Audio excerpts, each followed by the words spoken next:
Can you guess? Okay, good, good, good, good. Yeah, because I was doing something this morning with the recording, so I'm sorry about that. My apologies. Okay, so as I was telling you, we're going to do a little recap. I guess it didn't come out right. So I'm going to give you a little preview of the first 8 paragraphs of chapter 1. It's just actually 8 scriptures, if you will. Very, very simple. The topic that we're going to talk about from verse 1 through verse 8 is trouble in a two-wife family. Now, here's how it starts. First Samuel opens with a story of a man from Ephraim named Elkanah, and he had 2 wives, Peninnah and Hannah. Elkanah really favored Hannah, which made Peninnah very jealous.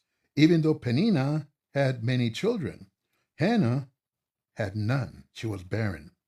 So bad was the rivalry that Hannah sometimes became unable to eat. Elkanah tried in vain to remind Hannah how special their relationship was, asking, "You have me. Isn't that better than having 10 sons?" In verse 8. Now, a little bit about symbolism here. Like the number 7, the number 10 showed completion or special emphasis. I'll give an example. Job, for instance, said that he was insulted 10 times when the actual number was less than that. So let's start reading up to that point. There was a man named Elkanah from the tribe of Ephraim who lived in the town of Ramah in the hill country of Ephraim. He was the son of Jeroham and grandson of Elihu, and belonged to the family of Tohu, a part of the clan of Zuph. Elkanah had 2 wives, Hannah and Peninnah. Peninnah had children, but Hannah did not. Every year, Elkanah went from Ramah to worship and offer sacrifices to the Lord Almighty at Shiloh, where Hophni and Phinehas, the 2 sons of Eli, were priests of the Lord. Each time Elkanah offered his sacrifice, he would give 1 share of the meat to Peninnah and 1 share to each of her children. And even though he loved Hannah very much, he would give her only 1 share because the Lord had kept her from having children. Hold on, please.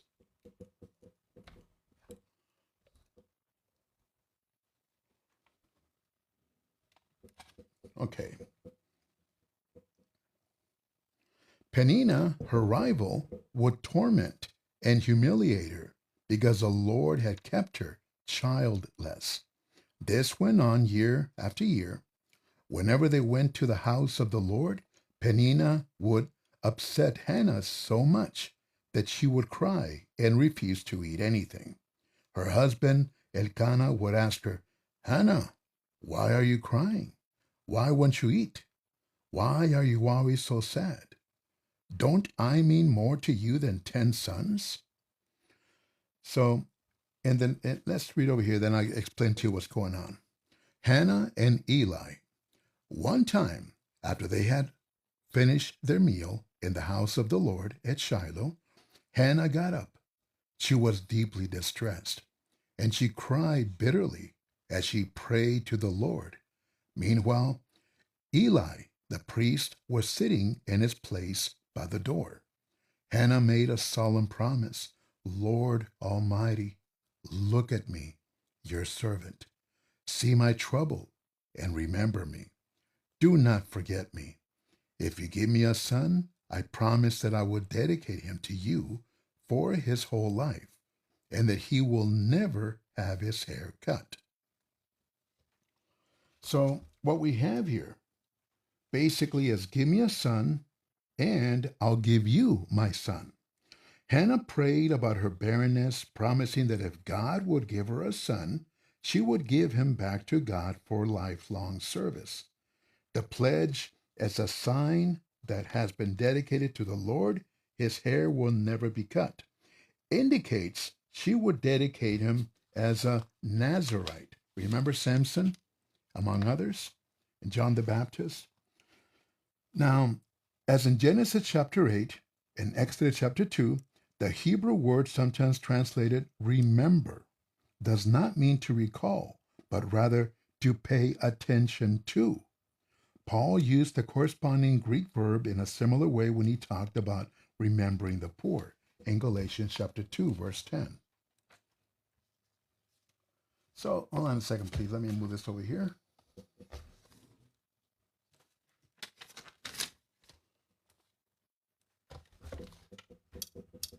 Okay.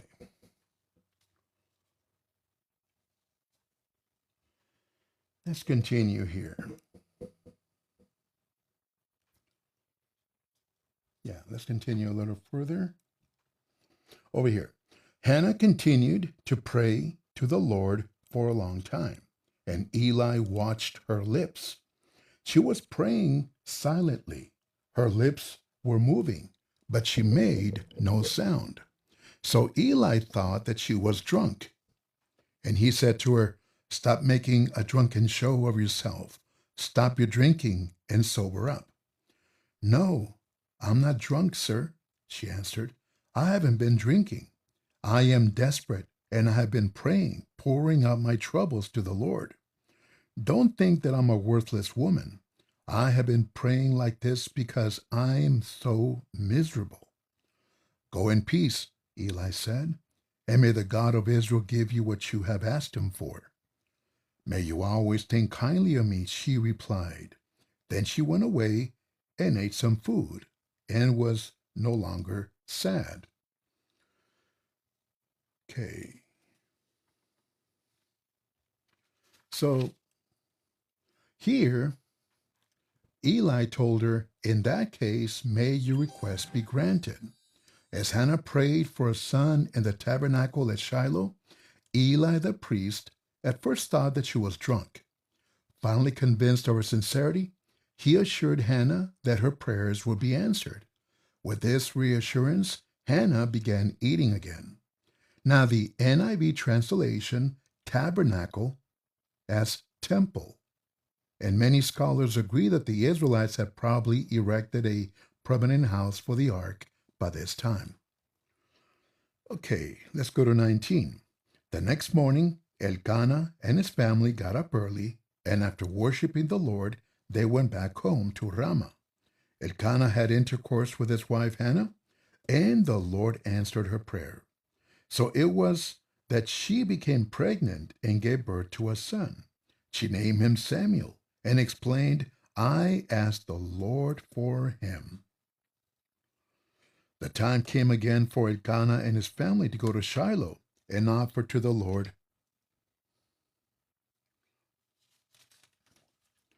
the yearly sacrifice and the special sacrifice that he had promised. But this time Hannah did not go.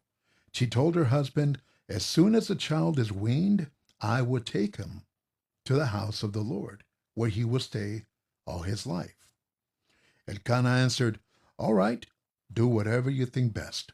Stay at home until you have weaned him, and may the Lord make your promise come true." So Hannah stayed at home and nursed her child. Now, after she had weaned him, she took him to Shiloh, taking along a 3-year-old bull, a bushel of flour, and a leather bag full of wine. She took Samuel, young as he was, to the house of the Lord at Shiloh. After they had killed the bull, they took the child to Eli. Hannah said to him, "Excuse me, sir, do you remember me?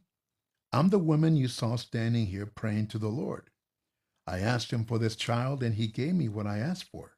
So I am dedicating him to the Lord. As long as he lives, he will belong to the Lord." Then they worshiped the Lord there. So here we have a baby boy for the barren wife. As Eli had promised, Hannah had a son, whom she named Samuel. And as she had promised, as soon as Samuel had been weaned, she gave him back to God. Humanly speaking, it must have been the most difficult task of Hannah's life to give up such a longed-for son at such an early age. Chapter 2, Hannah's Prayer.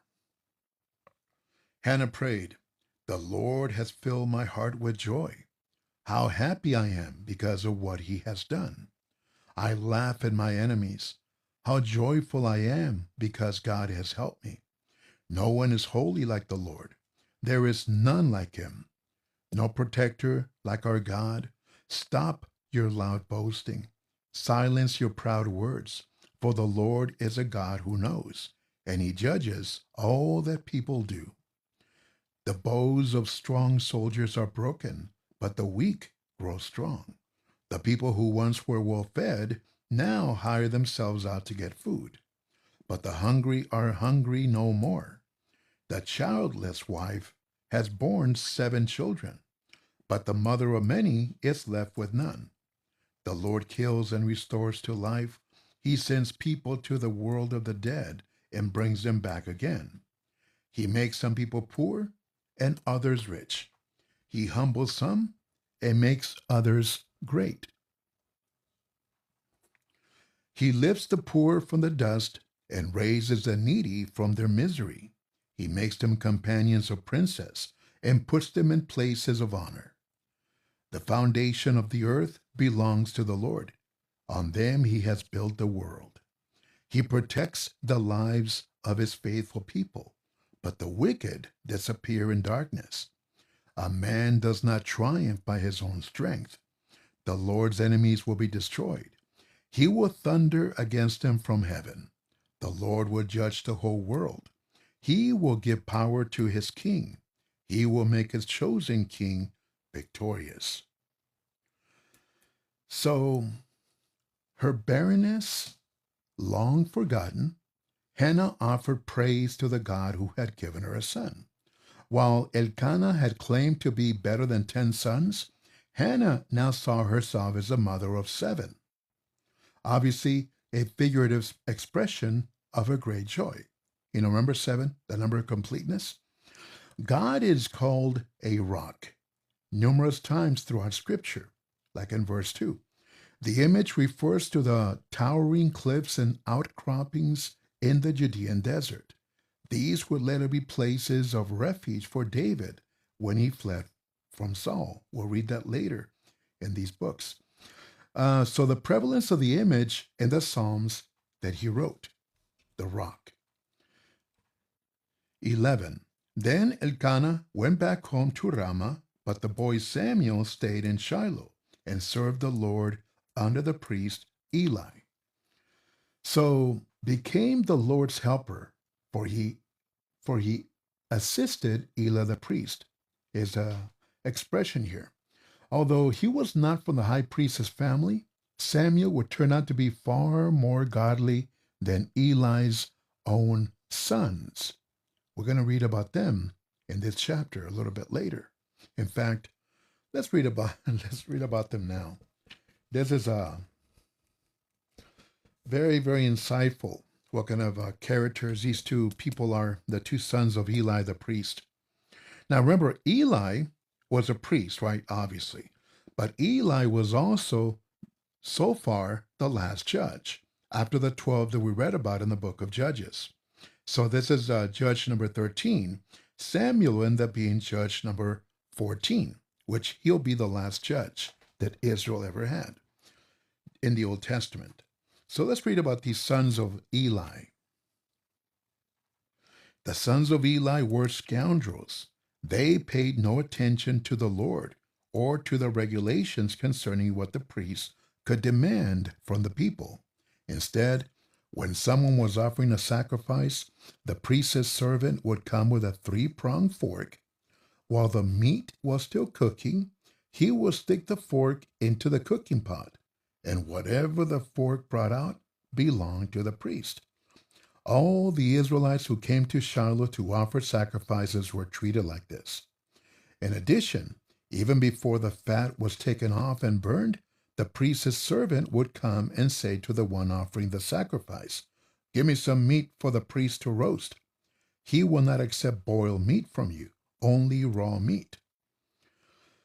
If the person answered, "Let us do what is right and burn the fat first, then take what you want," the priest's servant would say, "No, give it to me now. If you don't, I will have to take it by force. This sin of the sons of Eli was extremely serious in the Lord's sight because they treated the offerings to the Lord with such disrespect. So, Eli's two sons, Hophni and Phinehas, that was their names, Hophni and Phinehas, were greedy and irreverent in their dealings with sacrifices and the people who offered them. They threatened worshippers who resisted their irreverence. They even committed immorality with women who had come to serve at the tabernacle. We're going to read about that next. So let's continue here. And remember, not to get too much into detail, but the Lord has specific instructions about the offerings. They were supposed to be burned. And then afterwards, of course, whatever was left was given to the priests. Here, Phinehas and Hophni, the two sons of Eli, were taking this stuff before it was even cooked. And remember, the fat belonged to the Lord. They didn't care. They took the fat along with everything else for themselves. Okay, verse 18. In the meantime, the boy Samuel continued to serve the Lord, wearing a sacred linen apron.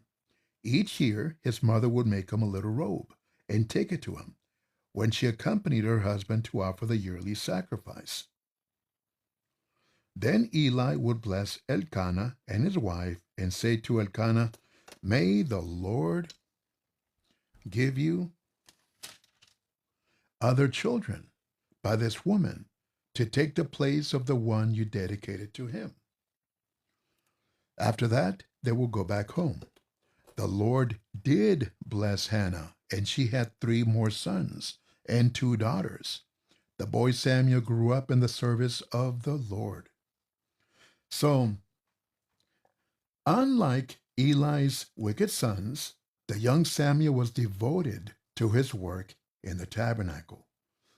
Through Hannah had truly given Samuel back to the Lord, she was allowed to assist him in his ministry by making him a new robe each year.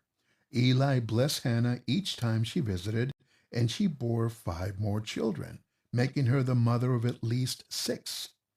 Samuel was a Levite and served as a priest. The hill country of Ephraim identified his father's geographical origins, in case you guys were wondering. Let's continue here. 22. Eli and his sons. Eli was now very old. He kept hearing about everything his sons were doing to the Israelites, and that they were even sleeping with the women who worked at the entrance to the tent of the Lord's presence. So he said to them, "Why are you doing these things? Everybody tells me about the evil that you are doing. Stop it, my sons. This is an awful thing the people of the Lord are talking about. If anyone sins against someone else, God can defend the one who is wrong. But who can defend someone who sins against the Lord?" But they would not listen to their father, for the Lord had decided to kill them instead. The boy Samuel continued to grow and to gain favor both with the Lord and with people. So Eli's sons became so notorious that everyone began reporting them to Eli. They ignored his reprimands, apparently because he had been chronically ineffectual as a father. He was a very bad father, basically. He didn't really reprimand them. Meanwhile, Samuel continued to gain favor with the Lord and with the people. A prophet came to Eli with this message from the Lord. Now, these words are going to be very important, by the way. That's why I'm, try to listen to what's happening here. A prophet, an unknown man of God, nobody knew who he was. A prophet came to Eli with this message from the Lord. When your ancestors, Aaron and his family, were slaves of the king of Egypt, I revealed myself to Aaron. From all the tribes of Israel, I chose his family to be my priests, to serve at the altar, to burn the incense, and to wear the ephods, to consult me. And I gave them the right to keep a share of the sacrifices burned on the altar. Why then Do you look with greed at the sacrifices and offerings which I require for my people?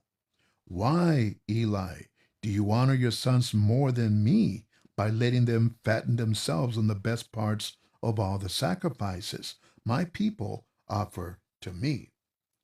So, a prophet held Eli directly responsible for his son's conduct. This was a message from God, remember. I, the Lord, God of Israel, promised in the past that your family and your clan would serve me as priest for all time. But now I say that I would not have it any longer. Instead, I will honor those who honor me, and I will treat with contempt those who despise me. Listen, the time is coming when I will kill all the young men in your family and your clan, so that no man in your family will live to be old. You will be troubled and look with envy on all the blessings I will give to the other people of Israel, but no one in your family will ever again live to old age. Yet I will keep one of your descendants alive, and he will serve me as priest. But he will become blind and lose all hope, and all your other descendants will die a violent death. When your two sons Hophni and Phinehas both die on the same day, this will show you that everything I've said will come true. I will choose a priest who will be faithful to me and do everything I want him to. I will give him descendants who will always serve in the presence of my chosen king. Any of your descendants who survive will have to go to that priest and ask him for money and food and beg to be allowed to help the priest in order to have something to eat. A couple of things here I need to mention here. So there's a couple of things here that I do need to say. Now, trying to see which one here. These messages that we just read from this man of God, this prophet, came true. Let me explain a couple of things. I don't want to go too much into the history of the Old Testament, but so far, Eli was the priest, right? And a judge, of course. Technically, one of his two sons, Hophni and Phinehas, were supposed to take over after Eli, but they have just been cursed by God. So they're going to be dying on the same day pretty soon in a couple of chapters. Keep remember that. Hophni and Phinehas will pass away together, just to show Eli that this message was from God. Now, there's going to be somebody down the line, a person named Zadok, the priest, who will replace Eli's descendants. He's going to have one descendant, but he's not going to work very, very good. So in the days of Solomon, there's going to be a priest named Zadok, Zadok, who will replace the priestly line of Eli forever. And then from there, we're going to obviously have Jesus Christ, the Messiah. But let's continue here, because there's something I want to read about this here before we go any further. So the prophet went on to tell Eli that the wickedness he had allowed in his household would be severely punished. All his male descendants would die young, and the priesthood would eventually be taken from them altogether. As a sign that all this would transpire, Hophni and Phinehas would die on the same day. Chapter 3. In those days, when the boy Samuel was serving the Lord under the direction of Eli, there were very few messages from the Lord, and visions from him were quite rare. One night, Eli, who was now almost blind, was sleeping in his own room. Samuel, check this out, Samuel was sleeping in the sanctuary, where the sacred covenant box was. Before dawn, while the lamp was still burning, the Lord called Samuel. He answered, "Yes, sir." and ran to Eli. You call me, and here I am. See, Samuel thought that Eli was calling him, but it wasn't Eli. But Eli answered, I didn't call you. Go back to bed. So Samuel went back to bed. The Lord called Samuel again. The boy did not know that it was the Lord, because the Lord had never spoken to him before. So he got up, went to Eli, and said, You call me. Here I am. But Eli answered, My son, I didn't call you. Go back to bed. The Lord called Samuel a third time. He got up, went to Eli, and said, You call me? Here I am. Then Eli realized that it was the Lord who was calling the boy. So he said to him, Go back to bed. If he calls you again, say, Speak, Lord, your servant is listening. So Samuel went back to bed. So when Samuel was still very young and Israel's spiritual condition was dark, he actually heard God's voice. And Eli confirmed his call as a prophet. The three calls in verse 4, verse 6, and verse 8 indicate God's firm intent to call Samuel. The number 3, like 7 and 10, stands for completion. Verse 10, the Lord came and stood there and called as he had before, Samuel, Samuel. Samuel answered, Speak, your servant is listening. The Lord said to him, Someday I'm going to do something to the people of Israel that is so terrible that everyone who hears about it will be stunned. On that day, I will carry out all my threats against Eli's family, from beginning to end. I have already told him that I'm going to punish his family forever because his sons have spoken evil things against me. Eli knew they were doing this, but he did not stop them. So I solemnly declare to the family of Eli that no sacrifice or offering will ever be able to remove the consequences of this terrible sin. Samuel stayed in bed until morning. Then he got up and opened the doors of the house of the Lord. He was afraid to tell Eli about the vision. Eli called him, Samuel, my boy. Yes, sir, answered Samuel. What did the Lord tell you? Eli asked. Do not keep anything from me. God will punish you severely if you do not tell me everything he said. So Samuel told him everything. He did not keep anything back. Eli said, He is the Lord. He will do whatever seems best to him. As Samuel grew up, the Lord was with him and made come true everything that Samuel said. So all the people of Israel from one end of the country to the other knew that Samuel was indeed a prophet of the Lord. The Lord continued to reveal himself at Shiloh, where he had appeared to Samuel and had spoken to him. And when Samuel spoke, all of Israel listened.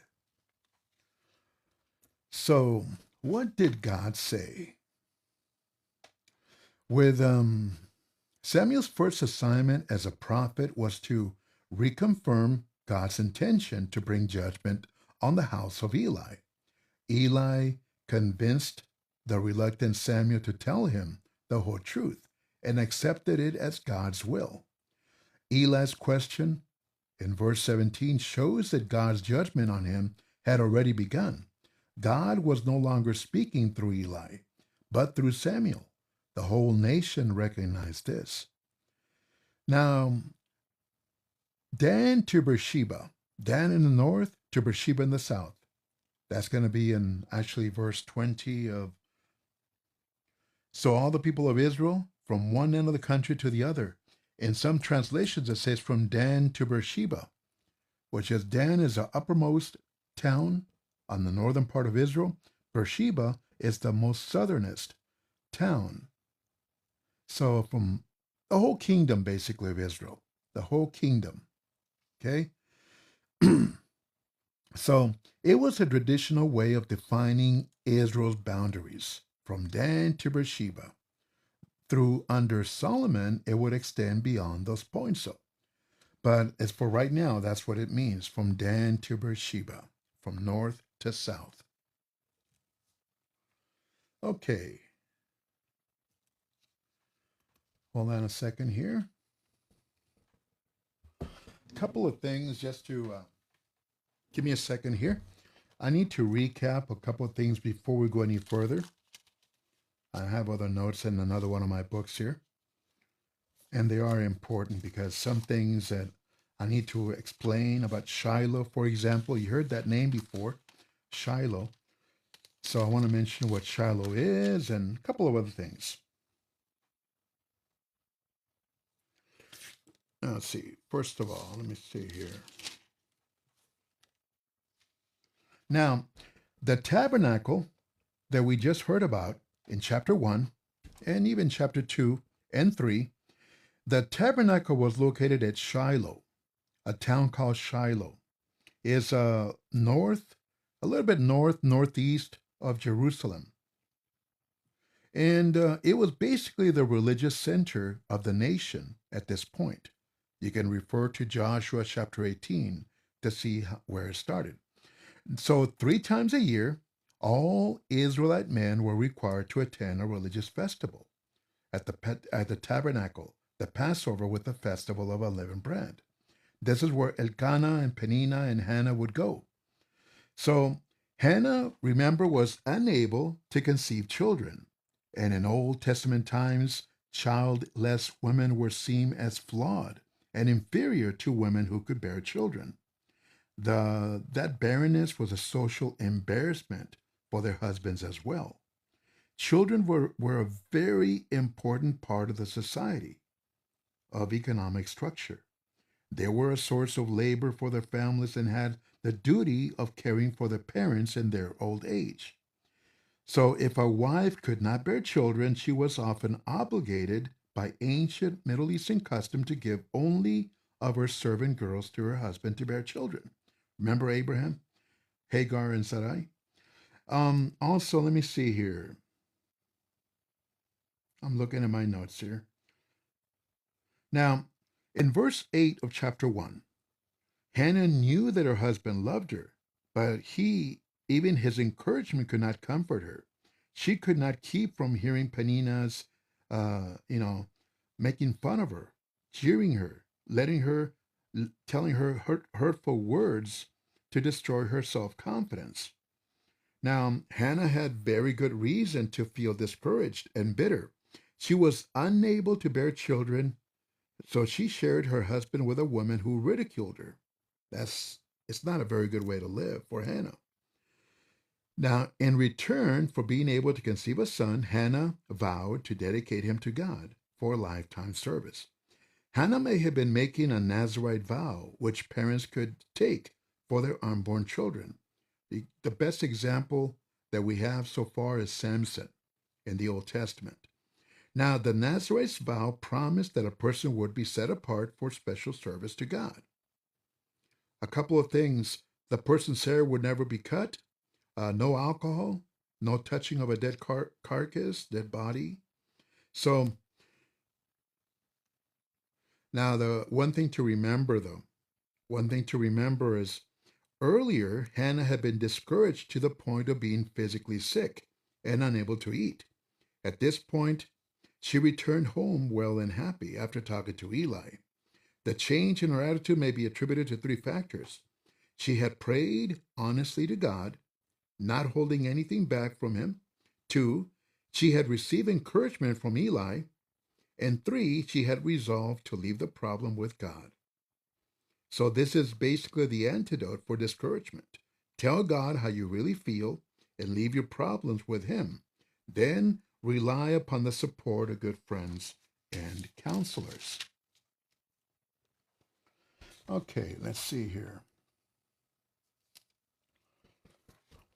So when Hannah took Samuel to Eli, Samuel was at least 3 years old.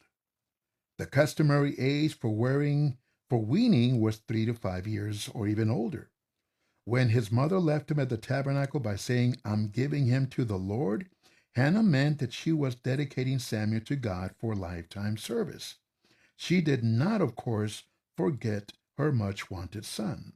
She visited him regularly, and each year she brought him a new robe to wear. And afterwards, when he grows up, by the way, Samuel is going to live in Ramah. This is in chapter 7, which is his parents' hometown, by the way. Amen. So that's basically it.